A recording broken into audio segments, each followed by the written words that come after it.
अस्सलाम वालेकुम नाजरीन, welcome to policy matters. Naseem Zehra आपकी खिदमत में हाजिर हैं। नाजरीन, कल रात खबर ये आई कि पाकिस्तान के आर्मी चीफ जनरल क्यानी ने अपने घर एक खाना किया, उसमें उन्होंने मद्दू किया फॉर्मर आर्मी के जनरल्स को, और वहाँ बात ये तय हुई कि जो फॉर्मर आईएसआई और आईबी के एम्प्लॉय रहे हैं ब्रिगेडियर इम्तियाज़ साहब, जो उन्होंने बातें की हैं उन बातों से आर्मी अपने आप को अलग रखे, उस कंट्रोवर्सी में मत मुदाखलत करे। साथ साथ हमने ये देखा कि ब्रिगेडियर इम्तियाज़ ने जब तय किया 23 अगस्त को बहुत सी बातें करने का, और वो उनसे बात करेंगे थोड़ी सी उसके बारे में भी।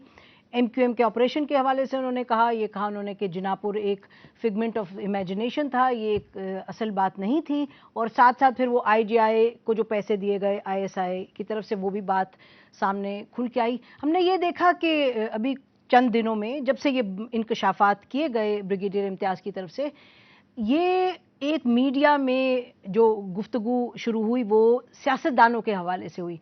कौन अच्छा है कौन बुरा है, सियासतदानों की आपस में लड़ाई झगड़ा, ये वो बहुत इस बात ने तूल पकड़ी। हम आज इस प्रोग्राम में इस पर फोकस करेंगे कि जो ये इंकशाफात हुए, ब्रिगेडियर इम्तियाज़ ने कुछ बातें की, उसके बाद हमने देखा और लोगों ने भी बातें की। मसलन एक बड़े अहम जर्नलिस्ट हैं ज़फ़र अब्बास साहब, उन्होंने कल डॉन में एक आर्टिकल लिखा, उसमें उन्होंने कहा कि एक ऑपरेशन की बात है, जिनापुर की बात है, जनरली इंटेलिजेंस एजेंसीज किस तरह से ऑपरेट करती हैं वो अहम चीज़ है, और स्पेसिफिकली उन्होंने कहा कि ब्रिगेडियर इम्तियाज़ कस्टोडियल किलिंग्स में भी इन्वॉल्व थे जब ज़ियाउल हक साहब आए थे, और वो चाह रहे थे किसी तरह से पीपल्स पार्टी की जो सपोर्ट है सिंध में उसको कमज़ोर किया जाए।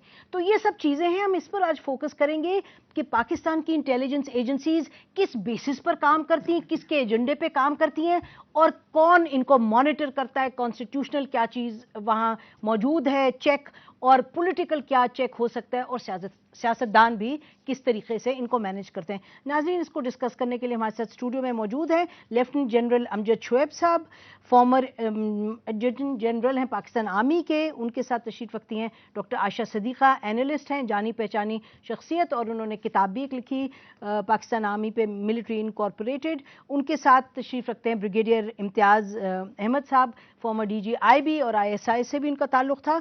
और साथ उनके तशरीफ़ रखते हैं ब्रिगेडियर सौलत रज़ा साहब, जिनका आईएसपीआर से इंटर सर्विस पब्लिक रिलेशन से 30 साल की वाबस्तगी रही है। जनरल साहब, आपसे शुरू करते हैं। ये बताइए कि ये जो बात निकली है बाहर ऑपरेशंस के हवाले से, हमारा फोकस यही रहेगा जो इंटेलिजेंस एजेंसीज ऑपरेशंस करती हैं। आईजीआई के हवाले से बात हो गई, आईएसआई ने पैसा दिया, कहा कि जिनापुर का जो मैप था वो एक बिल्कुल इट वाज प्लांटेड, कि वो रियल नहीं था। फिर अब ये जो ज़फ़र अब्बास साहब ने कल लिखा कि ब्रिगेडियर इम्तियाज़ के हवाले से कि ये जनरल ज़ियाउल हक के ज़माने में कस्टोडियल के लिए कोई कम्युनिस्ट वगैरह की लेफ़्ट के जो लोग थे। तो ये सब क्या हो रहा है? इससे क्या हम बहैसियत पाकिस्तानी शहरी के हम क्या ये इससे अख्ज़ करें कि ये एजेंसीज़ जो इनका दिल आता है वो करती हैं, और पॉलिटिक्स में भी मुदाखलत और आम शहरी की ज़िंदगी में भी मुदाखलत, कोई चेक नहीं है इस पर? बिस्मिल्लाहिर्रहमानिर्रहीम। शुक्रिया नसीम, आपने ये मौका दिया कि ये चीज़ क्लैरिफाई की जाए। मैं बड़ा वाज़ेह तौर पे ये बताना चाहता हूँ कि इंटेलिजेंस एजेंसीज़ कतन अपने आप पे अपने मर्ज़ी से ये ऑपरेशंस नहीं करती।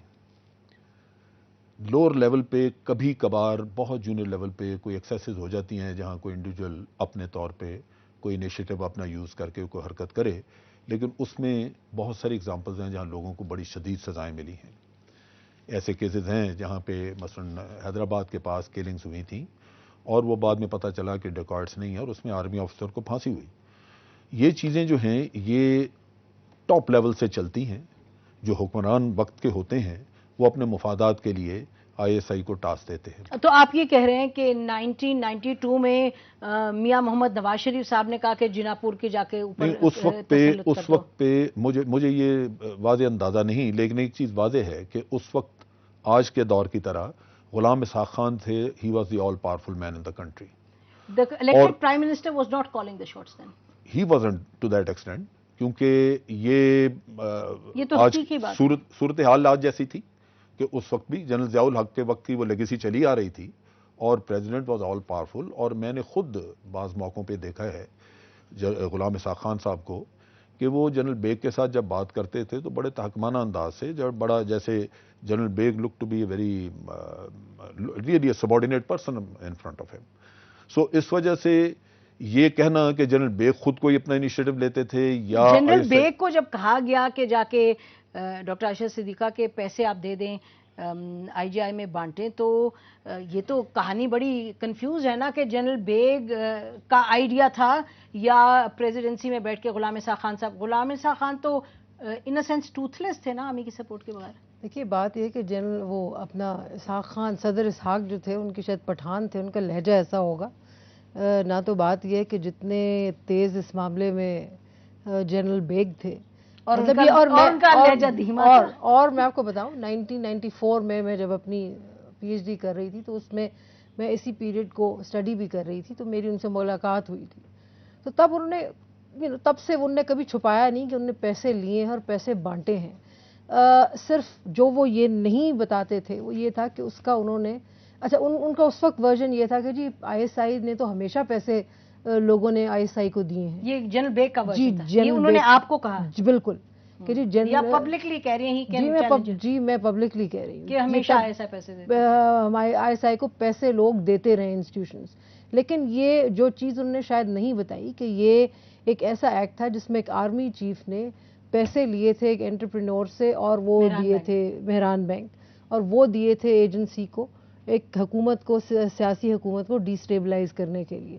تو بات تو یہ جی، لیکن جنرل صاحب نے جو بات کی اس سے میں بالکل اتفاق کروں گی کہ یہ بالکل کہنا غلط ہے کہ جناب یہ کوئی state with in the state والا کانسیپٹ ہے بھی اور نہیں بھی. اس کو سمجھنا. اچھا آپ کہہ رہی ہیں کہ انٹرسٹنگ بات آپ کی منہ سے تو بڑی انٹرسٹنگ بات ہے کہ آپ کہہ رہی ہیں کہ یہ state with in the state نہیں ہے، یعنی کہ جو civilian head of the state ہے. No I am not saying that. پھر آپ کیا کہہ رہی ہیں؟ میں یہ کہہ رہی ہوں کہ مینلی آرمی کا کنٹرول ہے.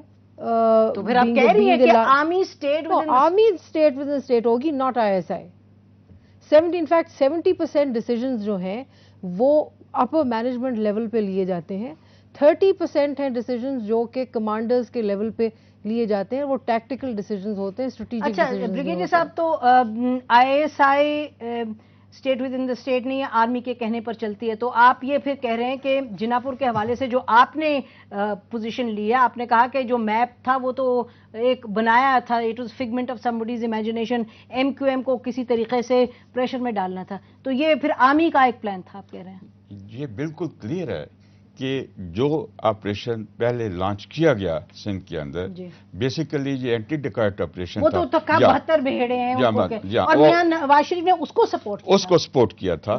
لیکن بعد میں یہ آپریشن ڈائیورٹ کیا گیا ٹو کراچی اور ایم کیو ایم کو ٹارگٹ کیا گیا. اچھا، اور بعد میں ناظرین اہم بات ہے کہ اس پر آتے ہیں بات، ناظرین اہم بات ہے کہ آپریشن کسی ایک مقصد سے شروع ہوا، اس کو براڈن کر کے ایم کیو ایم کی طرف چلے گئے، اور اس وقت پھر سویلین جو لیڈرشپ تھی اس کو لیا کانفیڈنس میں یا نہیں، اس پر بات کرتے ہیں ایک بریک کے بعد.